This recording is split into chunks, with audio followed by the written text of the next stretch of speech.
చూస్ country delight, live better. ఇప్పుడే country delight app ని download చేసుకోండి. Hi hello, welcome to Suman TV. నేను మీ Roshan and welcome to my show heart to heart with Roshan.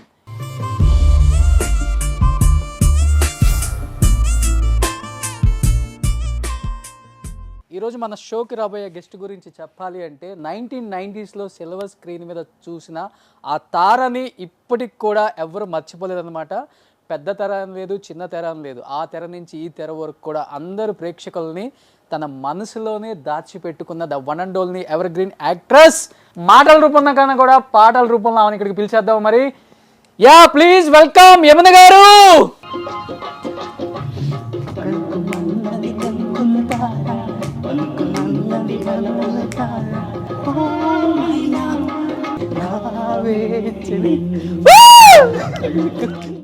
Super, అవునా?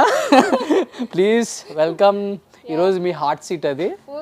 Oh my God, ఎన్ని years నుంచి అనుకుంటున్నాను యమున గారిని చెయ్యాలి ఒక మంచి ఇంటర్వ్యూ అని. So my dream come true I think. గట్టిగా గాలి పీల్చుకొని వదులుతున్నాను. యమున గారు కదా అంటే భయమా? అంటే బేసికల్గానే కొంచెం ఐరన్ లేడీ, బోల్డ్, రెబల్ ఇవి విన్నాం కదా. అవునవును, నిజమే. అది చూడటానికి ఏమో చాలా సెన్సిటివ్గా, చాలా హోమ్లీగా, ఎమోషనల్గా. యాక్చువల్లీ రెండు ఉంటాయండి, రెండు కోణాలు ఉంటాయి. బాగా పడతాయి. చాలా సెన్సిటివ్, చాలా సాఫ్ట్, చాలా ఇది. ఒక ప్రాబ్లం, ఒక ఇష్యూ వచ్చింది, ఏదైనా ప్రాబ్లమ్స్ వచ్చిందంటే కొంచెం రెబల్ గా ఉంటుంది. ప్రేమ కాస్త యమున అయిపోయింది. అవును. ప్రేమ పేరే బాగుంది కదా. ఏమో అప్పుడు బాలచంద్ర గారు మార్చాలనిపించింది ఆయనకి. నన్ను ఏమి పర్మిషన్ ఎవరు అడగలేదు. నేను ఇండస్ట్రీకి కూడా అసలు నా లైఫ్లో కూడా ఇప్పటికీ తలుచుకున్నా కూడా మా ఫ్రెండ్స్ ఇప్పటికీ అంటారు, నువ్వు ఇండస్ట్రీలో మాట్లాడగలుగుతున్నావా, యాక్ట్ చేయగలుగుతున్నావా అంటారు. అంటే నేను చాలా సాఫ్ట్, సెన్సిటివ్ అనమాట. ఇక్కడ మాట్లాడదాను, చాలా షై, మెయిన్ షై ఫీలింగ్. అంటే బాలచంద్ర గారితో ఒక్క సినిమా చేయాలని ఎవరికైనా డ్రీమ్ ఉంటుంది. అలాంటిది మీది ఫస్ట్ సినిమానే బాలచంద్ర గారితో ఇంట్రడ్యూస్ అవ్వటం ఎంత లక్కీ.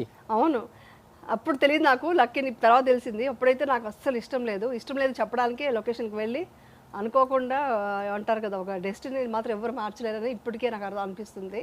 సో అలా నేను ఆర్టిస్ట్ అయ్యాను. చిన్నప్పుడు ఒక మేకప్ వేసింది లేదు, ఒక డ్రామా తెలియదు, ఒక స్టేజ్లో వెళ్ళి మాట్లాడింది లేదు. చిన్నప్పుడు చాలా షై అనమాట. సో ఎక్కడ వెళ్ళేదాన్ని కాదు. అలాంటిది ఇలా ఇంతమందిలో నేను ఉంటాననేసి లైఫ్లో అనుకోలేదు. ప్రేమ గారు అలియాస్ యమున గారు 34 years అయింది ఇండస్ట్రీకి వచ్చి. 1989 ఫస్ట్ పిక్చర్. అవును, అసలు వెనక్కి తిరిగి చూసుకుంటే లేదు. ఒక్కసారి వెనక్కి తిరిగి చూసుకుంటే వాట్ ఈజ్ మై లైఫ్, అసలు నేనా ఈ లైఫ్లో ఉంది, నేనేనా ఈ 34 years జర్నీలో ఇంత సక్సెస్ చూసింది నేనేనా, ఇంత స్టార్ హీరోయిన్ హోదా తెచ్చుకుంది నేనేనా, ఏమీ ఆశించని ఒక ప్రేమ, ఒక యమునగా సౌత్లో రూల్ చేసింది నేనే అని ఎప్పుడైనా కూర్చొని అనుకుంటారా? ఫ్యామిలీ కానీ మీరు కానీ స్ట్రగుల్స్, అచీవ్మెంట్స్? అంటే నేను వచ్చిందైతే యాక్సిడెంటల్గా వచ్చాను. డెస్టినీ చెప్పాను కదా, అలా అనుకోకుండా వచ్చాను. వచ్చాక ఇన్ని మంచి సినిమాలు చేశాను అనే ఫీలింగ్ మాత్రం ఇప్పటికీ ఉండిపోయిందండి. ఎందుకంటే అప్పట్లో నాకు తెలీదు, నాకు అంత మెచ్యూరిటీ లేదనమాట. నేనేంటి ఎంత సక్సెస్ చూస్తున్నాను అన్న విషయం కూడా నాకు అర్థం కాలేదు. ఏదో వచ్చాను, సినిమా చేస్తున్నాను అనుకున్నాను, కానీ ఇది ఎంత బిగ్ అచీవ్మెంట్ అనే విషయం నాకు అప్పట్లో తెలియదు. సో ఇప్పుడు నాకు అర్థమైంది ఏంటంటే, నిజంగా ఇంత మంచి సినిమాలు చేశాను, ఇంత పెద్ద హిట్ అయింది అప్పట్లో. ఈ రోజుకి 34 years అంటున్నారు కదా, ఈ రోజుకి ఎక్కడికి వెళ్ళినా కూడా మామగారు సినిమా గురించి చెప్తుంటారు, మౌన పోరాట సినిమా చెప్తుంటారు, ఎర్రబందారం కానీ, పుట్టింటి పట్టు చీర, అవన్నీ గుర్తు చేసుకొని సీన్ బై సీన్ చెప్తున్నారంటే, మర్చిపోలేదంటే అది బిగ్ అచీవ్మెంట్ అనుకుంటా, నా లక్ అనుకుంటాను. అది ఈవెన్ 1990లో కూడా మేడం పుట్టింటి పట్టు చీర ట్రెండ్ సెట్ చేసింది అప్పుడు. అండ్ చాలా మంది స్టార్ హీరోస్ మూవీస్ కూడా రిలీజ్ అయిన ఆ టైం. చిరంజీవి గారి సినిమా కూడా రిలీజ్ అయిందండి. దానికి ఈక్వల్ గా ఆ సినిమా ఆడింది అని అప్పట్లో చెప్పుకున్నారండి. చిరంజీవి గారు అంత లెవెల్ గా నీ సినిమా ఆడింది, పుట్టింటి పట్టు చీర అనేసి చెప్పినప్పుడు నాకు చాలా, అప్పుడు తెలియదండి, తర్వాత తెలుసుకుని నాకు ఇంత అచీవ్ చేశాను, ఇంత మంచి సినిమాలు చేశాను అనేసి అనుకున్నాను. చాలా క్రేజ్ వచ్చిందండి. ఎంత క్రేజ్ వచ్చిందంటే, నేను ఆంధ్రాలో అక్కడంతా, అప్పుడు గుంటూరు అటంతా వెళ్ళలేనమాట. వెళితే మొత్తం రోడ్ బ్లాక్ అయిపోయి, ఒకసారి అయితే పోలీసు వాళ్ళు చెప్పేశారు, ఇక్కడ స్టే చేయడానికి లేదు హోటల్స్లో, ఆవిడ ఉంటే మొత్తం ట్రాఫిక్ జామ్ అయిపోతుంది, ఎవరైనా ఇంట్లో పెట్టండి షూటింగ్ తీసుకొస్తే అని చెప్పారనమాట. ఆ లెవెల్ క్రేజ్ ఉండింది నాకు. సో ఇప్పుడంటే ఏదో తోక చుట్టం అని చెప్పుకొని ఇండస్ట్రీలోకి ఎంటర్ అయిపోతున్నారు, బట్ మీ టైంలో అలా ఉండదు. అలా లేదు. బ్యాక్ సపోర్ట్ ఉండాలి, ఫైనాన్షియల్ సపోర్ట్ ఉండాలి. ఏదన్నా అయితే తన వెనక ఇంతమంది ఉన్నారు, మనం ఏదన్నా అంటే చాలా జాగ్రత్తగా మాట్లాడాలి, ఇవన్నీ ఓన్లీ గాడ్ అండి. గాడ్ సపోర్ట్తోనే చేశాను. మా మదర్ అండి, దీనికి మాత్రం వచ్చి స్ట్రాంగ్ లేడీ ఎవరంటే మా మదర్, తర్వాత గాడ్ అండి. ఎందుకంటే అంత ఇండస్ట్రీలో వచ్చి అంత సినిమాలు చేసి సక్సెస్ఫుల్గా ముందుకు వెళ్ళాను, ఇన్ని సంవత్సరాల నుంచి ఉన్నానంటే ఫస్ట్ వచ్చి నిజంగానే మా మదర్ ఒక స్ట్రాంగ్ లేడీ. ఆ ఇన్స్పిరేషన్తో నేను చేయగలిగాను. సపోర్ట్ వచ్చి గాడ్. అమ్ముంటారు అన్ని షూటింగ్స్కి? అప్పుడు ఉండేవాళ్ళు మూవీస్, అప్పుడంతా కంపల్సరీ మా మదర్ ఉండేవాళ్ళు. మా మదర్ లేదా నేనేం చేసేదాన్ని కాదనమాట. అది ఎక్కువ అప్పుల్లో చెప్తూ ఉండేవాళ్ళు, విజయశాంతి గారి కోసం ఒక రోల్ రాసేవాళ్ళు సపరేట్గా, సౌందర్య గారి కోసం, అలా యమున గారి కోసం అనేది ఒక అవును ఉండింది, ఉండేది అప్పుల్లో. అంటే ఏ బ్యాక్గ్రౌండ్ లేదు, at the same time acting అంటే తెలియదు. అవును, ఏం తెలియదు, జీరో నాలెడ్జ్. మళ్ళీ జీరో నాలెడ్జ్తో వచ్చాను. ఇక్కడ నేర్పించారు. మౌన పోరాటం సినిమా అప్పుడే నేను యాక్టింగ్ అంటే ఏంటి నేర్చుకుంది. న్యాచురాలిటీ, రియాలిటీ ఎలా యాక్ట్ చేయాలని చెప్పేసి అక్కడే నేర్చుకున్నాను. సో అది అలా కంటిన్యూ అయ్యింది. అది కూడా ఈటీవీ ఉషోదయ అనుకుంటా కదా, ఉషా కిరణ్ మూవీస్. ఉషా కిరణ్ మూవీస్ నేర్పించారు. అది కూడా లక్ కదండి, ఎందుకంటే అంత పెద్ద సంస్థలో చాలామంది కొత్త వాళ్ళని మేకప్ టెస్ట్ చేశారు. రామోజీరావు గారు వచ్చి నాకే ఓటు వేసి ఈ అమ్మాయే బాగుంటుంది నా క్యారెక్టర్కి అని స్ట్రాంగ్గా చెప్పడం వల్లే నేను ఇంతవరకు ట్రావెల్ అయ్యాను. సో డెఫినెట్గా ఆయన సపోర్ట్ వల్లే. ఈటీవీతో స్పెషల్ బాండింగ్ అప్పటి నుంచి ఇప్పటికీ ఉంది కదా? ఉందండి, అదేమో తెలియని ఒక బాండింగ్ ఉందండి. కంప్లీట్ ఈటీవీలో సీరియల్స్ అంటే మాకు 2000 నుంచి 90s నుంచి కూడా కనపడతారు మీరే. 90s లో రాలేదు నేను, 95 ఈటీవీ వచ్చింది 95 96 నుంచి. ఒక హీరోయిన్, స్టార్ హీరోయిన్, అప్పుల్లో ఉన్న స్టార్ హీరోయిన్ బ్రేక్ చేసి సీరియల్స్ లో కూడా ఇలా యాక్ట్ చేయొచ్చు, ఇంత స్టార్ డమ్ తెచ్చుకోవచ్చు అని ప్రూవ్ చేశారు. అది కాకుండా నన్ను వెతుక్కొని వచ్చారు వాళ్ళు. నేను ఎక్కడున్నా కూడా తెలియలేదు. నేను చెన్నైలో ఉండేవాళ్ళం. మా మదర్ మ్యారేజ్ చేయాలని చెప్పేసి బెంగళూరు షిఫ్ట్ చేసాం. మేము షిఫ్ట్ అయిన విషయం కూడా తెలీదు సుమన్ గారికి. సుమన్ గారు పర్టికులర్గా అన్వేషిత కానీ విధి సీరియల్ అంతా నేనే చేయాలని పట్టుబట్టి, అన్వేషిత టైంలో నేను బెంగళూరులో ఉంటే అక్కడ న్యూస్ ఉంది కదా, న్యూస్ ఛానల్ ఉంది కదా, వాళ్ళ దగ్గర నుంచి తెలుసుకొని అడ్రస్ తెలుసుకొని వచ్చి మీరు చేయాలి ఆ సీరియల్ అని చెప్పారనమాట. సీరియల్ కోసం అలా వెతుక్కుంటూ రావడం అనేది అప్పట్లో అంత డిమాండ్ ఉండేది అనమాట మనకు. ఇప్పుడు అవును, విచిత్ర యాక్చువల్లీ ఆ క్యారెక్టర్ నేను చేయకూడదు అనుకున్నాను. ఇది నెగిటివ్ అంటున్నారు, నేను చేయను అన్న టైప్లో ఉంటే సుమన్ గారు చెప్పారంట డైరెక్టర్ గారితో, నేను మాట్లాడమంటారా లేకుంటే మీరు చెప్పగలరా చెప్పండి, she a hero not negative character అనుకోకండి అని చెప్పి ఒప్పించి చేశారు. ఇప్పటికీ అది ఆ పేరు ఉండిపోయింది, రోజీ అనే పేరు. అంటే మీరు అన్నారు ఒక మాట, అంత మంచి సినిమాలు తీసిన హీరోయిన్ గా నాకు ఒక రికార్డు ఉంది ఇప్పటికి కూడా. అవును, అన్ని మంచి సినిమాలు, హిట్ సినిమాలు చేసి ఒకసారి ఒక సినిమా హిట్ అయింది అంటే గోల్డెన్ దగ్గర హీరోయిన్ ది మన సినిమాలో కూడా పెట్టండి అని కంటిన్యూగా బ్యానర్స్ ఇంటి ముందు క్యూ కట్టిన రోజులు ఆ రోజుల్లో అంతా కూడా. ఎందుకు యమున గారు పెద్ద హీరోల పక్కన నటించలేకపోయారు అంటే డిమాండ్ ఎక్కువ, లేకపోతే రెమ్యునరేషన్ వైజ్, లేకపోతే మనకెందుకు ఆ హీరోయిన్ ఆమె ఇలాంటి వాటికి సెట్ అవుతుంది, హోమ్లీగా ఉంటుంది, ఏడ్చే క్యారెక్టర్లు ఎక్కువ ఉంటాయి, మనకు వద్దులే అని వాళ్ళు వద్దులే అని వదిలేశారా? ఇది ఒక పాయింట్ ఉందండి. నేను వచ్చి గ్లామర్ క్యారెక్టర్స్ ఎక్కడ అంటే ఎక్కువ ఎమోషనల్గా కొంచెం డీ గ్లామర్ క్యారెక్టర్స్ చేశాను ఆ టైంలో. అంటే క్యారెక్టర్కు రియలిస్టిక్గా ఉండడానికి కోసం అని మేకప్ లేకుండా ఇంకా డార్క్ చేసుకొని మేకప్ అంతా. అందుకే అంటుంటారు యమున గారు అప్పటికంటే ఇప్పుడు బాగున్నారు అంటారు. అప్పుడు నేను చేసిన క్యారెక్టర్స్ వల్ల నేను అలా ఉండేదాన్ని. సో దానివల్ల ఏంటంటే మనం స్టార్ హీరో పక్కన యాక్ట్ చేయాలంటే కంపల్సరీ కొంచెం గ్లామర్గా ఉండాలి, కొంచెం అందంగా కనిపించాలి. సో అలాంటి ఇమేజ్ నేను క్రియేట్ చేసుకోలేకపోయాను. కాస్ట్యూమ్స్ కూడా అలాగే ఉండేది. చాలా డల్ శారీస్, ఎలా అంటే మామూలు శారీస్ని తీసుకెళ్ళి పౌడర్ అంతా కలిపేసి పెయింట్ డబ్బాలు అంతా వేసి అంత పాడవ్వాలి అలా పాడు చేసి తీసుకొచ్చి ఇచ్చేవాళ్ళు అనమాట. నేను ఇంకా అలా ఉంటే ఎవరైనా గ్లామర్గా ఎలా చూస్తారు, నన్ను అందంగా ఎలా చూస్తారు. సో క్యారెక్టర్స్ హిట్ అయింది కానీ నాకు అలాంటి గ్లామర్ క్యారెక్టర్ అలా లేకపోవడంతో పెద్ద స్టార్డమ్ రాలేదు. ప్లస్ అది లేట్ అయిపోయింది. అంటే ఎప్పుడో ఒక సినిమా హిట్ అవుతాయి ఇమ్మీడియట్గా మనం అక్సెప్ట్ చేయాలి అనే సినిమాలు. అది నాకు తెలియకుండా లేట్ అయ్యేసరికి అప్పటికి నేను ఇలాంటి డీ గ్లామర్ క్యారెక్టర్సే బాగుంటుంది అని ఒక ఇమేజ్ క్రియేట్ అయిపోయింది. ఆ క్రియేట్ అవడంతో నేనేం చేయలేకపోయాను. ఒక మనిషిలో ఇన్ని యాంగిల్స్ ఎలా? మీరు అన్నారు ఎమోషనల్, సెన్సిటివ్, ఏదన్నా తట్టుకోలేను, ఏడ్ చేస్తాను, at the same time rebel. అవును, అదే ఒకప్పుడు. ఇప్పుడు కాదు, ఇప్పుడు ఏడవను. ఇప్పుడు అసలు ఏడవను. ఏడుపుంటే ఏడుపు, ఎమోషన్ లేకుండా మనిషి ఉండరండి. మనిషికి కోపం, ఎమోషన్, ఏడుపు, బాధ అన్నీ వస్తాయి. బట్ దాన్ని బ్యాలెన్స్ చేయడమే ఇంపార్టెంట్. అది నేను చేస్తుంటాను. ఎంత బాధ వచ్చినా కూడా దాన్ని ఎక్కడి నుంచి ఎలా ఓవర్కమ్ అవ్వాలి, అలా బయటకు వచ్చేయాలి. కోపం వచ్చినా కూడా ఆ కోపాన్ని నేను ఫ్యూయల్గా మార్చుకుంటాను. మీకు తెలుసా, కోపం ఎక్కువైంది అనుకోండి ఆ రోజు సూపర్ పర్ఫార్మెన్స్ చేస్తాను నేను. చాలా బాగా వస్తుంది సీను. అన్ని అప్పుడు అందరూ అంటారు ఓహో మేడం సీరియస్ గా ఉన్నారు కదా అందుకే సీన్ సూపర్ గా వచ్చింది అంటారు. తొందరగా చెప్పండి రా సీన్లో మంచి ఇదిలో ఉన్నారు ఇప్పుడు. మీరు చూడండి ఇంట్లో కూడా అంతే, మీరు కోపంగా ఉన్నప్పుడు పని ఎక్కువ చేస్తారు, చాలా ఇల్లు క్లీన్ అయిపోతుంది. నిజమే. బట్టలు ఉతికి కూడా అంతే, బట్టలు ఉతికి పడేయచ్చు అనమాట. మీరు ఎప్పుడైనా ట్రై చేయండి. నిజంగా చెప్పాలంటే సినిమాల కన్నా సీరియల్లే చాలా కష్టం. చాలా కష్టం అండి, అయ్యో చాలా వర్క్ ఉంటుంది. నైట్ వరకు అవును, ఉండాలి, ఇప్పుడు కూడా షూటింగ్ చేసుకునే వచ్చాను నేను. గా ఉండదు, మాకు టైం స్పెండ్ చేయవు, ఎప్పుడు షూట్ లేనా. అది కూడా నేను వీడియో పెట్టాను ఒకసారి, పిల్లలు ఎలా పెంచాలి అని చెప్పేసి కూడా యూట్యూబ్ లో వీడియో పెట్టాను. మీరు వచ్చిన టైంలో చాలా మంది హీరోయిన్స్ మ్మ్. ఏమైనా వస్తే మాకు చాలా కాంపిటేటర్ అవుతుంది, మనకు వచ్చే సినిమాలు కూడా అవకాశాలు అటు వెళ్తున్నాయి, డీ గ్లామర్గా అటు ప్రేక్షకులని దగ్గరికి తీసుకుంటుంది. అట్ ది సేమ్ టైం మామగారు లాంటి సినిమాల్లో కూడా కొంచెం గ్లామరస్గా కనిపించినా కానీ ఒక ఇదితో మొత్తం ఆఫర్లు తన వైపు వెళ్తున్నాయి అని మీ మీద కొంత జరిగిందని విన్నాను. లేదండి, ప్రయోగాలన్నీ కూడా లేదు లేదు లేదు, అలా ఎప్పుడు జరగలేదు. ఎందుకంటే నేను ఎవరికి కాంపిటీషన్ ఇవ్వలేదు. ఎందుకంటే నేను చేసిన క్యారెక్టర్స్ ఎవరు అప్పట్లో ఎవరు చేయలేదండి. నాకున్న క్యారెక్టర్స్ నాకే ఉండేది. సో నేను ఇప్పుడు గ్లామర్ సైడ్ మీరు చెప్పినట్టుగా గ్లామర్ సైడ్ వెళ్ళి 10 సినిమాలు చేస్తుంటే, లేదా అలాంటి మూవీస్ స్టార్డమ్ ఉన్న హీరోస్తో యాక్ట్ చేస్తుంటే ఏమన్నా కాంపిటీషన్ ఉండేదేమో. నా సపరేట్ జోన్ ఉండేది అనమాట. సో ఆ జోన్లోకి ఎవరు రాలేదు. సో అందుకని ఎవరు కాంపిటేటివ్గా ఫీల్ అవ్వలేదు, ఎవరు లేదు అలాగా. వాళ్ళు ఎవరు ఫీల్ అవ్వలేదండి యాక్చువల్లీ.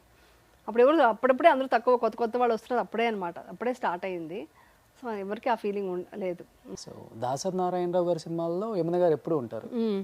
అసలుకి పెట్టింది పేరు ఆయన సినిమాలకి యమున గారు అంటే. ఏంటి దాసరి గారు అండ్ యమున గారు అంత మంచి బాండింగ్ అంటే? అంటే అటు అనుకోకుండానే ఆ సినిమా హిట్ అయింది కదండి మామగారు. మామగారు దాంతో ఇంకా ఆయన మామగారు గాను లేకుండా నాన్నగారు లేకుండా కానీ ఆయన డైరెక్షన్లో కానీ సినిమాలు ఎక్కువగా వచ్చాయన్నమాట.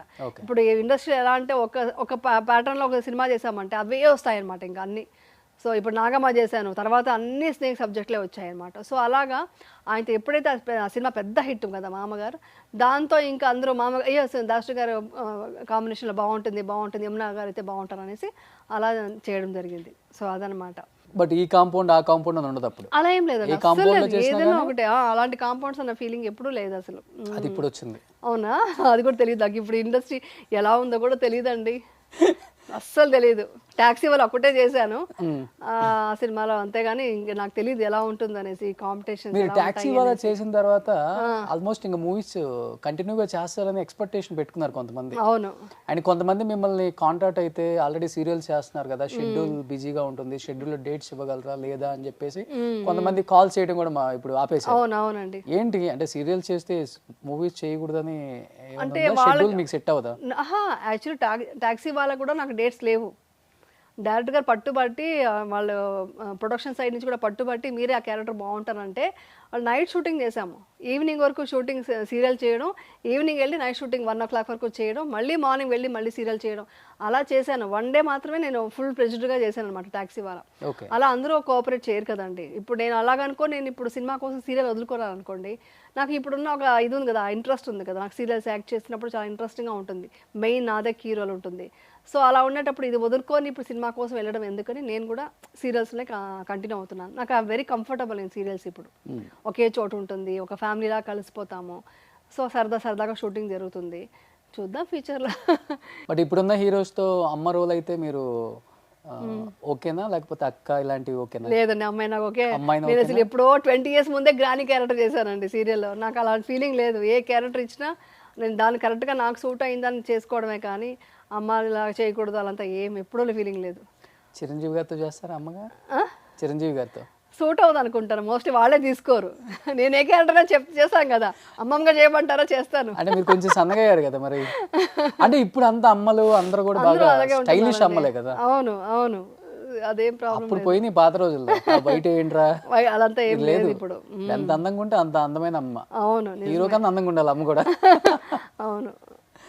మీరు మహేష్ బాబుకి అమ్మగా అయితే సెట్ అవుతాను కదా, నాకు కూడా చేయాలని ఉంటుంది. చాలా అనుకుంటుంటాను చూసినప్పుడు, అరే ఈ క్యారెక్టర్ నాకు ఇచ్చుంటే బాగుంటుంది అని అనుకుంటాను.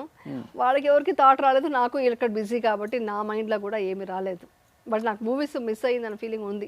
మంచి క్యారెక్టర్స్ మిస్ అవుతున్నాయి, చేస్తుంటే బాగుండేది కదా, అది కూడా ఒక ఇది వెళ్ళుండొచ్చు అని మాత్రం అనిపించేది. అవును. బట్ ఇది వదులుకొని వెళ్ళేంత ఇది నాకు ఇష్టం అవ్వట్లేదు. సో యమున గారు ఆల్మోస్ట్ రియల్ లైఫ్లో ఉన్నాయే కదా ఇప్పుడు రియల్ లైఫ్లో పెడుతున్నారు క్యారెక్టర్స్ మీకు? లేదండి, అలా చంపడాలంతా ఏం చేయలేదండి. ఓన్లీ వార్నింగ్ ఫైర్ బ్రాండ్ అని చెప్పారు అంతవరకే. అంతే. చంపడానికి అంతవరకు ఎలా వెళ్తామండి. బట్ కన్నడ కానీ ఒకటి లొకేషన్ ఎవరికైనా ఇబ్బంది అవుతే మాత్రం ఒక అమ్మాయి ఎవరైనా టీచ్ చేశారనుకోండి వెళ్ళి నిలబడతాను, అసలు ఒప్పుకోను. ఓకే నా లొకేషన్లో చాలా డీసెంట్గా మాట్లాడాలి, అదొకటి మెయింటైన్ చేస్తాను. సినిమా ఇండస్ట్రీ ఎలా ఉందో నాకు తెలియదు కానీ మా సీరియల్స్ విషయంలో ప్రొఫెషనల్గా ఉండాలి, డిసిప్లిన్గా ఉండాలి, తర్వాత ఏదంటే అది మాట్లాడకూడదు, అది నేను మెయింటైన్ చేస్తాను కాబట్టి అందరూ చాలా జాగ్రత్తగా ఉంటారు. ఇది మాత్రం ఉంది, అది నేను ఎవరికి చెప్పలేదు ఇంతవరకు. పవర్ స్టార్ పవన్ కళ్యాణ్ గారి లాగా. అవునా? ఆయన అలాగే చూస్తుంటారా? ఇంకా నాకు ఏదంటే అది మాట్లాడడం, సిల్లీగా ఒకరిని టీచ్ చేయడం, ఒక అమ్మాయిని హర్ట్ చేయడం. ఇప్పుడు ఒక జూనియర్ ఆర్టిస్ట్ వచ్చి ఉంటుందండి, ఒక చిన్న అంటే జూనియర్ ఆర్టిస్ట్ కూడా అన్నాను నేను వాళ్ళని, ఆర్టిస్ట్ అనే అంటాను. అలాంటి అమ్మాయి ఏదో ఉన్నప్పుడు అమ్మాయి ఏ కష్టంలో వచ్చి నిలబడిందో అమ్మాయిని ఎవరైనా సడన్గా ఏదైనా అంటే నేను ఒప్పుకోను. వాళ్ళకి రెస్పెక్ట్ ఇవ్వాలి. ఎంత పెద్ద స్టార్ అయినా ఎవరు ఆర్టిస్ట్ అయినా ఆర్టిస్ట్ అని కెమెరా ముందు వచ్చాక అందరూ ఈక్వల్, సమానమే. ఈవెన్ టెక్నీషియన్స్ కూడా అంతే, సమానంగా చూస్తాను. ఈవెన్ మా ఇంట్లో కూడా మా పిల్లలు కూడా డ్రైవర్ కూడా అన్నయ్య అని పిలుస్తారు, వాళ్ళ అసిస్టెంట్ని కూడా అన్నయ్య, పెద్దవాళ్ళు అయితే అంకల్ అని ఇలాగే పిలిపిస్తాను. అది చాలా డిసిప్లిన్గా ఉండడం అవన్నీ చాలా ఇష్టం నాకు. అది ఆ క్వాలిటీని మాత్రం ఎప్పటికీ వదులుకోను. సో అలాంటప్పుడు ఏదన్నా జరిగిందంటే నేను నిలబడతాను, మాట్లాడేస్తాను, ఇంక వదలను. గ్రేట్. ఇంతమందితో వర్క్ చేసినా కానీ కొంతమందితో వర్క్ చేయకపోతే మనకి లోపల ఏదో కొంత రిగ్రెట్ ఫీలింగ్ ఉంటుంది. అది ఇన్ని సినిమాలు చేసి కూడా పెద్ద స్టార్లతో వర్క్ చేయలేకపోయాను. అలా మీరు ఆ టైంలో బాగా పీక్లో ఉంది చిరంజీవి గారు, and at the same time అప్పటి నుంచి బాలకృష్ణ గారు. అవును, వాళ్ళతో వర్క్ చేయలేదన్న బాధ అయితే ఉందా అప్పుడు? చాలా చాలా. ఎందుకంటే నేను మూవీస్ మిస్ అయ్యానండి. యాక్చువల్లీ అయితే నాకు మూవీస్ వచ్చాయి, వాళ్ళిద్దరితో ఇమ్మీడియట్గా అంత పెద్ద సినిమా మౌన పోరాటం హిట్ అవుతే నాకు స్టార్డమ్ ఎందుకు రాకుండా ఉంటుంది, వచ్చింది. బట్ ఆ టైంలో వచ్చి నేను వేరే సినిమాలో చేయకూడదు, ఇంకొక మూవీ స్టార్ట్ చేస్తున్నారు ఉషాకిరణ్ మూవీస్లో అని చెప్పడం, ఇక్కడే చేయాల్సి రావడం, అలా కొన్ని మిస్ అయింది. తర్వాత ఆ టైంలో వచ్చేసి మొబైల్ లేవు కదండి, ఆ డేట్స్ చూసుకోవడం తెలియదు నాకు, ఎలా చూసుకుని ఎలా బ్యాలెన్స్ చేయాలి తెలియదు. సో అలాగా నేను చాలా పెద్ద సూపర్ గుడ్ ఫిల్మ్స్ అయితే 3 సినిమాలు మిస్ చేశాను అప్పట్లోనే. వాళ్ళు ఎన్నిసార్లు అయితే వాళ్ళైతే 3 సార్లు ప్రతిసారి రావడం, ఇలా డేట్స్ కుదరకుండా చేయడం, అంటే తెలియదు అప్పుడు డేట్స్ ఎలా బ్యాలెన్స్ చేయాలి, ఎవరిని అడగాలి, ఈ డేట్స్ అడ్జస్ట్ అవుతుంది కనుక్కోవడం కూడా చేసేదాన్ని కాదు. ఈ డేట్స్ వాళ్ళకి ఇచ్చానంటే అంతే, ఇంక వేరే వాళ్ళకి అడిగితే కూడా ఇచ్చేదాన్ని కాదు, లేదంటే వాళ్ళకి ఇచ్చేసానండి మాట పోతుంది అనేదాన్ని. సో అవంతా కొంచెం తెలియకుండా చాలా మూవీస్ మిస్ అయ్యాను. ఇప్పటికీ అది మాత్రం కొంచెం బాధ ఉంటుంది, కానీ మళ్ళీ అనుకుంటా, మళ్ళీ నేనే ఆన్సర్ చెప్పుకుంటా, ఇట్స్ ఓకే, అట్లీస్ట్ నువ్వు ఒక మంచి సినిమాలు చేసి గుర్తింపు అయితే ఉంది కదా ఇండస్ట్రీలో. అదే చిరంజీవి గారికి కనిపిస్తే కూడా మంచిగా మాట్లాడతారు, పలకరిస్తారు ఇండస్ట్రీలో. సో బాలయ్య బాబు కూడా అంతే. సో ఇది ఉంది, ఇండస్ట్రీలో నేను ఉన్నాను, కలిసి అందరితో మాట్లాడుతున్నాను. వాళ్ళతో యాక్చువల్లీ అంతే. అప్పటికీ ఒక గంగాగా ఒక సినిమా ఒక సాంగ్ చేశాను నేను, ఆయనతో ఒక బిట్ చేశాను కదా, ఆ రోజే నిజంగా సార్ నా డ్రీమ్ సార్ ఇది, నేను మీతో యాక్ట్ చేస్తున్నాను అనేసి చాలా ఎగ్జైటెడ్గా చాలా హ్యాపీగా ఫీల్ అయ్యాను అనమాట. అలా యాక్ట్ చేశాను అనమాట. చాలా ఒక బిట్ చాలు చేశానన్న తృప్తి అయితే నాకు ఉండిపోయింది. ఆయన శివుడు నేను గంగాగా చేశాము, వన్ డే షూట్ చాలు, చాలా హ్యాపీ ఫీల్ అయ్యాను అనమాట. ఏ సినిమా? మంజునాథ సాంగ్ డాన్స్ చేశాను, చిన్న బిట్ చాలు చేశానన్న తృప్తి అయితే ఉండిపోయింది నాకు. అది పవన్ కళ్యాణ్ గారితో యాక్ట్ చేయలేదు కదా? పవన్ కళ్యాణ్ గారితో యాక్ట్ చేయలేదండి, చాలాసేపు మాట్లాడాను ఆయనతో. చిరంజీవి గారి ఇంటికి వెళ్ళినప్పుడు అని ఉంటే ఇయర్ గుర్తులేదండి, నేను అప్పుడే ఆయన ఇంకా మూవీస్కి ఇంకా హీరో అవ్వలేదు. ఓకే, అప్పుడే స్టార్టింగ్ అనమాట, మోస్ట్లీ అది రెడీ అవుతున్నారేమో మూవీస్ కోసం. ఆ టైంలో మాట్లాడాను చాలాసేపు, అదొకటి మెమరీ అలా ఉండిపోయింది నాకు ఆయనతో. ఆయనకు గుర్తుందో లేదో నాకు తెలియదు, నాకైతే అది అలా ఉండిపోయింది.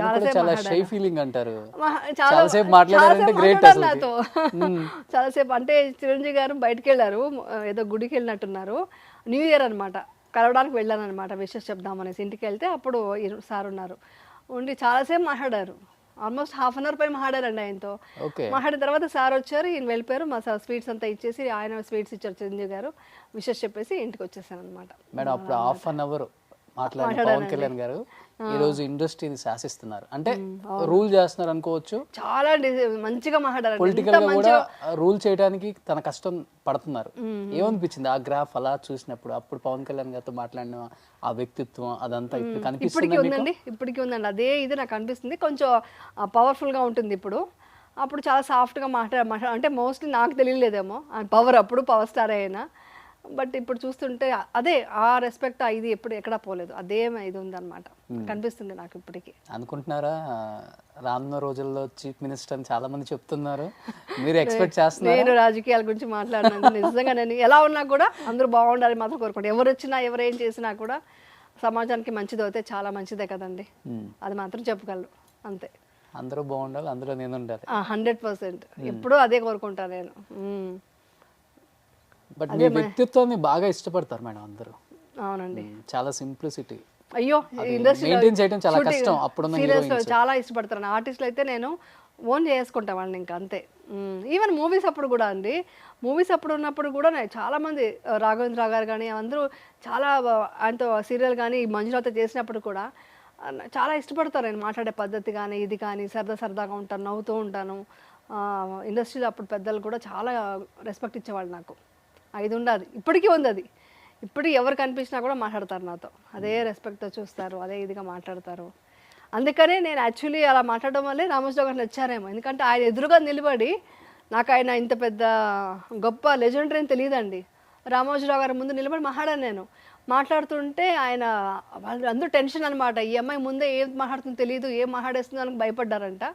ఆయన కొంచెంసేపు మాట్లాడుతూ అన్నీ ఆయన అడిగిన దానికంత ఆన్సర్ చెప్తూ, నేను ఆయన క్వశ్చన్స్ అడుగుతూ అవన్నీ మాట్లాడేసరికి మళ్ళీ చెప్పారంట వేరే వాళ్ళతో, షీఈ్ ఇన్నోసెంట్ బట్ చాలా ఓపెన్ మైండ్ ఉంది అమ్మాయి, చాలా మంచి అమ్మాయి అని చెప్పారంట నేను బయటకు వెళ్ళిన తర్వాత.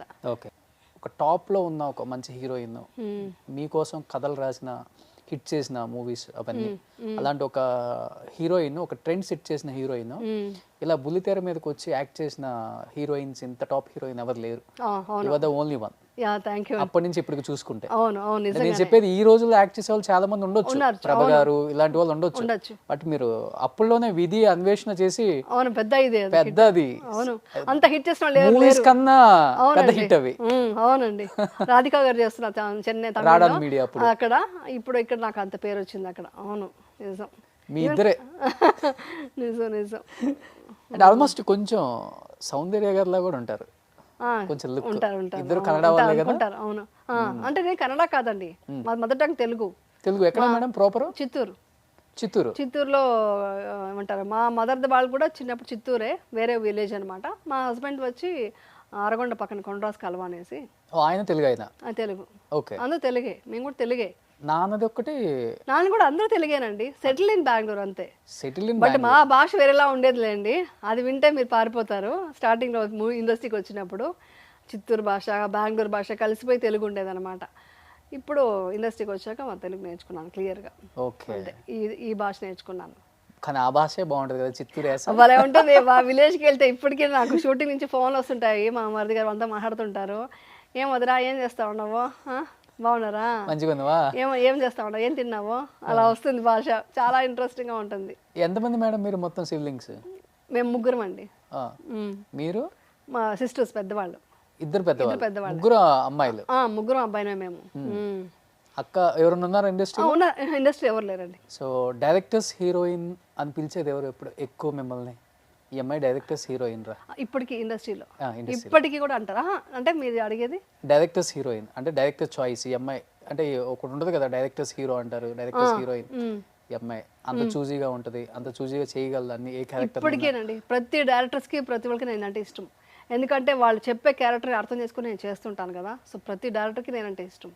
మీరు అదేనా అడిగిన క్వశ్చన్? అదే కదా. ఇప్పటికీ ఈవెన్ ఈ సీరియల్స్ కూడా అంతే, ఇలా చెప్పగానే నేను వాళ్ళు కట్ చెప్పేటప్పుడు తెలిసిపోతుంది వాళ్ళకి సాటిస్ఫైడ్ కాదనేసి. కట్ అని మామూలుగా అన్నారంటే మన్మోసారి అని అడుగుతాను, కట్ ఎయిట్ అన్నారంటే తెలిసిపోతుంది నాకు. ఆ చెప్పే స్టైల్లోనే నేను అర్థం చేసుకుని నేను యాక్ట్ చేస్తుంటాను. డైరెక్టర్స్కి ఏం కావాలో అది చేయాలనేది నేను అనుకుంటూ ఉంటాను. వచ్చింది ఎక్కడి నుంచి? దాసరి స్కూల్ బాలచంద్ర గారు ఫస్ట్, అదే అక్కడి నుంచి ఆ స్కూల్ అనమాట. అసలు ఆయన దాసరి నారాయణరావు గారు అయితే స్పాట్లో టేక్లో చెప్పేవాళ్ళండి. సీన్ యాక్ట్ చేస్తుంటాం కదా, ఇమ్మీడియట్గా చెప్పేవాళ్ళు అనమాట. అందుకనే మాకు ఈజీగా క్యాచ్ అవుతుంది. ఈవెన్ ప్రాంప్టింగ్ కూడా నాకు అందుకే ఈజీగా ప్రాంప్టింగ్ చేసుకుంటాం సీరియల్స్లో అంతా. కింద నుంచి ఇస్తారు కదా, కింద నుంచి పక్క నుంచి ఇస్తారండి. ఇచ్చినప్పుడు కూడా దాన్ని చెప్పింది చేయను నేను దాన్ని ఓన్ చేసుకుంటా. వాళ్ళు మాడ్యులేషన్ చెప్తే వాళ్ళు యాక్ట్ చేయొచ్చు కదండి, నేను యాక్ట్ చేయడం ఎందుకు, అది మార్చుకుంటా. అప్పుడు దాసరి నారాయణరావు గారి దగ్గర అలవాటు అది. ఆయన టేక్లు చెప్తున్నప్పుడే అమ్మ లెఫ్ట్ తిరిగి ఉన్నాయి, కోపంగా వెళ్ళిపో, ఇటు నుంచి చూడు అని చెప్పేవాళ్ళు అనమాట. అది స్పాంటినిటీగా అలా అప్పటికప్పుడు తీసుకొని చేయాలి. యాక్టింగ్ అంటే అలా చేస్తేనే న్యాచురల్గా ఉంటుంది. మానిటర్స్ లేవు, ఏమీ లేదు, అప్పటికప్పుడు అనుకొని చెప్తున్నారు, దాన్ని వింటూ చేసేయడమే. అది ఇది ఉంటుంది అనమాట. కానీ ఇప్పుడు అనిపిస్తుందండి, పేజీ డైలాగులు చెప్పేవాళ్ళ సినిమాల్లో వితౌట్ ప్రాంప్టింగ్ నేర్చుకొని చెప్పాలి. ఎలా చేసామా అని అంటే ఇప్పటికీ నాకు అంతగా ఆన్సర్ లేదు. ఓకే, అంటే తెలియకుండా వచ్చేసింది అనిపిస్తుంది. నేర్చుకోవడం అంటే బై హెట్ అనేది ఎప్పుడు రాదండి. ఎప్పుడు యాక్టింగ్ చేసేటప్పుడు దాన్ని అర్థం చేసుకోవడం, చేయలేం. అర్థం చేసుకోవాలి. ఆ సీన్ ఏంటి, ఆ కంటెంట్ ఏంటి అర్థం చేసుకుని అటు ఇటు బ్యాలెన్స్ చేసినా కూడా కొంతవరకు బై హెట్ అంతే. ఫుల్గా బై హెట్ చేస్తే అది ఇది అప్పచెప్పినట్టు ఉంటుంది కదా, దాన్ని ఓన్ చేసుకుని చెప్పడం ఉంది కదా. పేజీలు గుర్తుపెట్టుకోవాలంటే బై హెట్ చేస్తే రాదు. అప్పటికప్పుడు అనుకొని దాంట్లో కనెక్ట్ అవుతూ చెప్పడం. సో అలా చేసాము. ఎలా చేసామా, అది ఎండలో ఎలా పని చేసామా, అవుట్డోర్లో ఉండేది, డే అండ్ నైట్ షూటింగ్లు ఉండేది. ఇప్పుడైతే తెలుసుకుంటే కూడా ఇప్పుడు నోళ్ళు చేయగలరా అని డౌట్ వస్తుంది నాకు. ఏ కెరవాన్ లేదు, ఏమీ లేదు అంత చేయడం అనేది చాలా టఫెస్ట్ ఇది. కానీ తెలియదు మాకు అప్పుడు. ఆడుతూ పాడుతూ క్వాలిఫికేషన్ ఏమన్నా గారు? 10th standard. అవునా? అంతేనండి. 10th చదివి ఇండస్ట్రీని ఇండస్ట్రీ కాదు, మొత్తం మోటివేషన్ సైకాలజిస్టులు కూడా నన్ను చూసి ఓహో మీరు చెప్పిన పాయింట్ బాగుంది అంటుంటారు. మీకు తెలుసా, నేను చెప్పే పాయింట్లు చూసి చాలామంది సైకాలజిస్టులు ఏం చెప్పారంటే, ఇంకా చెప్పండి పాపం చాలా మందికి జనాలు తెలియట్లేదు, బ్యాడ్ దీంట్లోకి వెళ్ళిపోతుంటారు, ఎక్కువ సడెంటరీగా కూర్చోవడం, మొబైల్స్ చూడటం, ఇలా వెళ్ళిపోతున్నారమ్మా, చెప్పు అంటుంటారు. నేను 10th చదివాను కూడా ఇప్పటిదాకా ఏదో పీజీలో 2 గోల్డ్ మెడలిస్ట్ వచ్చాయేమో. లైఫ్ చదివేశాను. మొత్తం లైఫ్ ని పీజీలో 2 గోల్డ్ మెడల్ వచ్చింటాయి పక్క అనుకుంటున్నాను. లేదు, 10th తర్వాత ఇండస్ట్రీకి వచ్చేసాను. పాస్ అయ్యాను. 10th పాసే. అంత డౌట్ పడకండి. అదే చెప్పాక చదవడానికి కుదరలేదు అంతే. చిన్న ఏజ్ లోనే వచ్చేసారు కదా ఇండస్ట్రీకి. సో దానివల్ల ఇక్కడే చదువుకున్నారు, ఇంటర్, డిగ్రీ అన్ని అంతే. మా లైఫ్ చదివారు అంతే, ఇంక చదువుకోవడానికి కుదరలేదు. మీరే హైయెస్ట్ క్వాలిఫికేషన్ ఇంట్లో? అవునండి, మేము ముగ్గురు అంతే. మా వారు అదే అంటుంటా. మా వారు కానీ మా వారు ఎప్పుడన్నా చదువుకొని ఉంటే కదా అని వాడు అంటే చాలా కోపం వస్తుంది. ఆయన వచ్చి బీటెక్ చేసి ఎంబీఏ చేశారు. ఆయన చదువుకొని ఉంటే నీకు అర్థమవుతుంది. ఆ మాట చెప్పకండి, నేను లైఫ్ చదివేసా అని చెప్తుంటాను అనమాట. ఓకే, నువ్వేం చదివావు? జీవితాన్ని క్లాస్ ఎక్కడ లేదమ్మా అని చెప్తుంటాను. ఈ 1980s రీయూనియన్ చిరంజీవి గారు వీళ్ళందరూ కలుస్తారు కదా, దాంట్లో 1990s హీరోయిన్స్ కూడా చూసాను. నేను ఎటుగా కూడా 90s దగ్గర ఉన్నాను కదా, వాళ్ళు 80s వాళ్ళు పిలవరండి మమ్మల్ని. పిలవట్లేదు. 90s హీరోయిన్స్ కూడా ఉన్నారు కదా. ఏమో అయితే నేను కాంటాక్ట్ లో లేనేమో, పిలవలేదు నన్ను. బట్ ఎప్పుడైనా అనుకుంటారా ఏది రీయూనియన్ బాగుంది, నేను లేను ఆ టీమ్ లోని? నేను అలాగే అనుకోను అసలు. అలాంటి ఫీలింగ్ ఏం లేదు నాకు. అంత టైం కూడా ఉండదు అనుకోండి. పెట్టేద్దాం మనం 90s రీయూనియన్. పెట్టేద్దాం, గ్యాదర్ చేయండి 90s హీరోయిన్స్ మొత్తాన్ని. మీకు బాగా ఫ్రెండ్లీగా నేను ఉన్నా కూడా వాళ్ళు పారిపోతారులేండి. నేను మళ్ళీ ఇక్కడ మోటివేషన్ స్టార్ట్ చేస్తాను. వాళ్ళు ఇక్కడ పార్టీకి వచ్చామా ఏంటో అని ఫస్ట్ అందరూ ఆర్టిస్టులు పారిపోతారు. లైఫ్ దిస్ ఇస్ లైఫ్ అని చెప్తాను, స్టార్ట్ చేస్తాను. జయప్రద గారు అంతే కదా, ఎవరు ఈ బ్యాచ్ పెట్టింది ఇక్కడ? సో వాళ్ళకి నేను లేకపోవడం బెస్ట్ అనుకుంటా. ఇది సరదాగా నేనే చెప్పుకుంటుంటా. నేను కావాలని మా అమ్మాయిని ఏడిపిస్తుంటా. ఇప్పుడు స్టార్ట్ చేయనా లైఫ్ అంటే అంటాను, సరదాగానే వింటారు కానీ కావాలని ఏడిపిస్తుంటాను, పారిపోతుంటారు. ఓకే, సౌందర్య గారు ఎలా ఉండేది మేడం జర్నీ అప్పుడు? సౌందర్య టైంలో ఇద్దరు పీక్ లోనే ఉన్నారు. బెంగళూరు, అక్కడ కనెక్షన్ అయిపోవచ్చు, మన ఇద్దరిది బెంగళూరు కదా అనేది కూడా. అంత ఏం మాట్లాడుకోలేదండి, కలిసారు, మూవీ చేసాం కదా, ఇద్దరు కలిసి చేసాం. మనం ఎక్కువ మాట్లాడలేదు. ఆమె సీనియర్, మీరు జూనియర్. సౌందర్య ఎలాగ ఉంటారు అయితే? అక్క చెల్లెలు అంటే నమ్మేస్తారు. ఒకే ఇయరే బాగున్నా మేమిద్దరు. అవునా? ఓకే. ఇక్కడ ఎంత స్టార్ట్ అవ్వముందో బెంగళూరులో కూడా, కన్నడలో కూడా అంతే ఉండేదా మేడం? ఉందండి. మొత్తం శివరాజ్ కుమార్తో 2 మూవీస్ చేశాను అప్పట్లో. రవిచంద్ర గారితో చేశాను, ఆయనతో చేశాను అలాగా. మేడం నేను పునీత్ గారు చనిపోయినప్పుడు నేనే వచ్చాను అక్కడ కవర్ చేయడానికి. యూజువల్ గా ఏ హీరో చనిపోయినా కానీ ఓకే బాగానే వస్తారు ఫ్యాన్స్ అన్న తర్వాత. బట్ పునీత్ గారికి ఏంటి మేడం, ఒక సీఎం కూడా రాని అంత ఫ్యాన్స్, స్టేడియం దద్దరిల్లిపోయింది, కంఠీరవ స్టేడియం. హీరోకు మించి ఆయనలో ఉన్న క్వాలిటీస్ మీరు చూసింది ఏంటి అక్కడ బెంగళూరులో, విన్నది కానీ ఆయన గురించి? బాగా హెల్పింగ్ నేచర్ అండి, బాగా హెల్పింగ్ నేచర్ ఉంటుంది. ఒక మంచి హ్యూమానిటీ ఉంటుంది, ఇవంతా ఉన్నాయి ఆయన దగ్గర. సో అందుకని అంత మంది ఫ్యాన్స్ అనమాట. ఆయన చేసిన సినిమాలు కానీ ఆ ఫ్యామిలీలో ఇది ఉందండి, అంత స్ట్రాంగ్ ఉన్నాడు అనమాట. ఓకే, సో అది దానివల్ల అంత క్రేజ్ ఉందన్నమాట. రీసెంట్ గా కూడా కర్ణాటక రత్న అవార్డు కూడా వచ్చింది. అవును, గ్రేట్ అసలు అది. ఇంకేంటి మేడం, సీరియల్స్ ఏనా, మూవీస్ చేస్తారా అవకాశం వస్తే? లేకపోతే నాకు చాలా ఫ్లెక్సిబుల్, నేను చాలా కన్వీనియంట్ అని చెప్పి బుల్లితెర మీద ఉండిపోతారా? కొన్ని రోజులు అండి, ఇంకో 2-3 years వరకు సీరియల్ చేద్దామని డిసైడ్ అయినా. సెకండ్ ఇన్నింగ్స్ లో ఎంత బిజీగా ఉన్న సీరియల్ ఆర్టిస్ట్ ఎవరు లేరు ఇప్పుడు. అయ్యో చాలా హెక్టిక్ ఉంటుందండి, కానీ హెక్టిక్ అన్న ఫీలింగ్ నేను తెచ్చుకోను.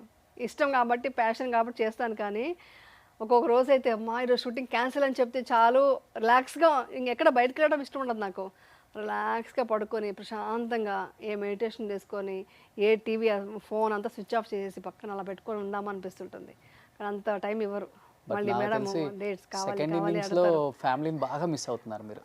మిస్ అవ్వదండి. అవట్లేదా? నేను వాళ్ళని ఫోన్లో దాంట్లో వాళ్ళు రావడం, నేను వెళ్ళడం, మాట్లాడడం, వాళ్ళతో టైం స్పెండ్ చేయడం మ్యాక్సిమం చేస్తాను.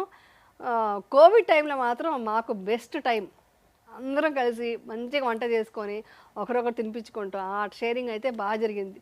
అందరూ కోవిడ్ టైంలో అసలు బోర్ అన్నారు, మాకు బోరే కొట్టలేదు. అలా ఉన్నాం అన్నమాట. కుకింగ్ బాగా చేస్తారు. కుకింగ్ ఇష్టం, healthy and tasty. Okay, healthy and tasty ఇష్టం. సో చేసి వాళ్ళకి పెట్టడం నాకు ఇష్టం చాలా పిల్లలకి. సో అప్పుడు బాగా టైం స్పెండ్ చేస్తాను. అది కొంచెం మిస్ అవుతుంది ఇప్పుడు, బట్ తర్వాత మళ్ళీ బ్యాక్ టు వచ్చి వెళ్ళిపోతానులేండి. Finally homely heroine, homely mummy, homely wife. అవును. అవును, ఇష్టం నాకు ఎక్కువ. నేను అసలు మీరు చెప్తే కామెడీగా ఉంటే నవ్వుతారేమో, నువ్వు ఏమవుతావు అని అంటే చిన్నప్పుడు అడుగుతారు కదండి. నేను హౌస్ వైఫ్ అవుతాను, బిందాస్గా బాగా తినొచ్చు, బాగా వంట చేసుకుని నిద్రపోవచ్చు, సంపాదించే మూడు వస్తే చాలు ఇలాగే అనుకున్నానండి. కానీ ఇలా వర్క్ చేస్తాను అనేసి నేను అస్సలు అనుకోలేదు. ఇంతే నేను కోరుకున్నాను. బిజీ అవుతాను అనుకోలేదు. నేను కోరుకుంది ఇంతే. నాకు హ్యాపీగా ఇంట్లో ఉండాలి, సరదాగా సినిమా పిచ్చి ఉండేది, సినిమా చూడాలని. సాటర్డే సండే అయితే సినిమాకి చూడాలి, థియేటర్స్కి వెళ్ళిపోవాలి, మిగతా రోజులంతా బాగా తినాలి, మంచిగా వంట చేసుకోవాలి, తినాలి, పడుకొని నిద్రపోవాలి. ఇంతే నేను కోరుకుంది. మా తల్లే ఇంతే నేను కోరుకున్నాను. కానీ అది తప్ప అన్నీ జరుగుతున్నాయి. చాలా మంది మీరు ఇంటర్వ్యూకి వస్తున్నారంటే ఒక స్టేటస్ పెడితే ఆమె సీరియల్లో ఉన్న శారీలు, జ్యువెలరీ ఎక్కడ కొంటారు, అంత మంచి మంచి చీరలు అని చాలా మంది అడగమని చెప్పారు. ఓకే, ఎక్కడ కొంటారంట? నేను జ్యువెలరీ అంత ఎక్కువ వేసుకోను సీరియల్స్లో. Okay, rare only marriage scenes ఉంటే మాత్రం వేసుకుంటాను, లేదంటే ఇంతే. ఈ బ్లాక్ బీడ్స్ ఇలా స్టడ్స్ ఉంటుంది, ఇలాగే ఉంటాను. నేను చాలా సింపుల్గా ఉండడమే ఇష్టపడతాను. అప్పుడే ఎక్కువ ఆడియన్స్ కరెక్ట్ అవుతాం. యాక్చువల్లీ జ్యువెలరీ అంతా ఏముందండి, బేగం బజార్ అది ఇది. ఇక్కడైతే బెంగళూరులో అయితే కొన్ని షాప్స్ ఉన్నాయి, గాంధీ బజార్ అనే ఒక ప్లేస్ ఉంది, అక్కడ కొన్ని షాప్స్ ఉంటాయి. శారీస్ ఎక్కడ పడితే అక్కడ కొనుక్కుంటాను. ఇష్టం ఉండదు నాకు, షాపింగ్ ఇష్టం ఉండదు. ఫ్రాంక్లీ స్పీకింగ్ షాపింగ్ ఇష్టం ఉండదు. నమ్ముతారా మీరు? లేడీస్కి షాపింగ్ ఇష్టం ఉండదు అని అంటే నమ్ముతాను. అస్సలు వెళ్ళను. నాకు ఎవరైనా తీసుకొచ్చి ఇచ్చేస్తే హ్యాపీగా వాడేస్తే సరిపోతుంది కదా. ఓకే, చేస్తాను, ధారాళంగా తీసుకురండి. నేనే కూర్చుంటాను, మీరు అన్నీ పంపించండి, చూసి సెలెక్ట్ చేస్తాను, నాకు పంపించేయండి చాలు. అది కూడా మీరు రెడీ చేసి ఇచ్చేయండి, జ్యువెలరీ కూడా మీరే సెట్ చేసి ఇచ్చేయండి. ఓకే, ఆ విషయంలో మాత్రం నాకు ఓపిక. So thank you so much ma'am, and advance happy women's day. Thank you అండి, thank you so much. Successful women కనుక లైఫ్లో ఎన్ని అప్ అండ్ డౌన్స్ వచ్చినా కానీ ఉమెన్ ఇలానే ఉండాలి, ఇంత స్ట్రాంగ్గా ఉండాలి. ఇంత స్ట్రాంగ్గా ఉంటే లైఫ్లో ఏదైనా సాధించవచ్చు. మనకు ఒక ఫ్యామిలీ ఉంటుంది, పిల్లలు ఉంటారు, వాళ్ళకి రోల్ మోడల్గా మనం నిలబడాలి. దెన్ ఓన్లీ ఒక అమ్మ లేకపోతే ఒక వైఫ్ అనిపించుకోవచ్చు సమాజంలో. చిన్నదానికి కూడా మనం ఫీల్ అయ్యి ఏదో ఒక కమిట్ అయితే ఎంతమంది సఫర్ అవుతారో అనే ప్రతి ఉమెన్కి మీరు ఎగ్జాంపుల్. అవునండి. ఇంకా నేను చెప్పాలంటే ఈ మా ఉమెన్స్ డే సందర్భంగా నేను చెప్పేది ఏంటంటే, ప్రతి ఆడపిల్ల బాగా చదువుకోండి, ఇండివిజువల్గా ఒక ఫైనాన్షియల్గా స్ట్రాంగ్గా ఉండండి. అంటే ఎలాంటి హస్బెండ్ వచ్చినా, ఏమొచ్చినా, ఎలాంటి ఇది ప్రాబ్లమ్స్ వచ్చినా కూడా ధైర్యంగా ఎదుర్కోవాలంటే ముందు ఫైనాన్షియల్గా కూడా కొంచెం స్ట్రాంగ్ ఉండాలండి. లేడీస్ ఎడ్యుకేషన్ ఉండాలి. అది రెండు సపోర్ట్ తీసుకోండి, ఆటోమేటిక్గా మీకు అందరూ సపోర్ట్ చేస్తారు. కళ్ళల్లో అలా గ్లిటర్ వచ్చేసింది లాస్ట్. అవునండి, ఎందుకంటే అంత సక్సెస్ఫుల్ ఉమెన్ మేడం మీరు. Thank you. లైఫ్లో ఎన్ని వచ్చినా కానీ ఓకే, నో ప్రాబ్లం, మన మంచికే అనుకొని స్టెప్ వేయటం చాలా కష్టం ఒక ఆడ మనిషికి, అండ్ దట్టు ఈ ఫీల్డ్ లో ఉన్న వాళ్ళకి. అవునండి, but great madam, hats up to you ma'am. మీ మీద ఇంకా రెస్పెక్ట్ పెరిగింది నాకు ఇప్పుడు. థ్యాంక్ యూ అండి, ఇది నాకు కావాల్సింది. ఐ నీడ్ రెస్పెక్ట్, ఎప్పుడూ అంత అదే కోరుకుంటాను, అదే మీరు ఇచ్చారు. Thank you so much. Accept చేసి ఇంతసేపు టైం ఇచ్చినందుకు కూడా ఇంత బిజీ షెడ్యూల్లో. Thank you so much. Thank you so much అండి.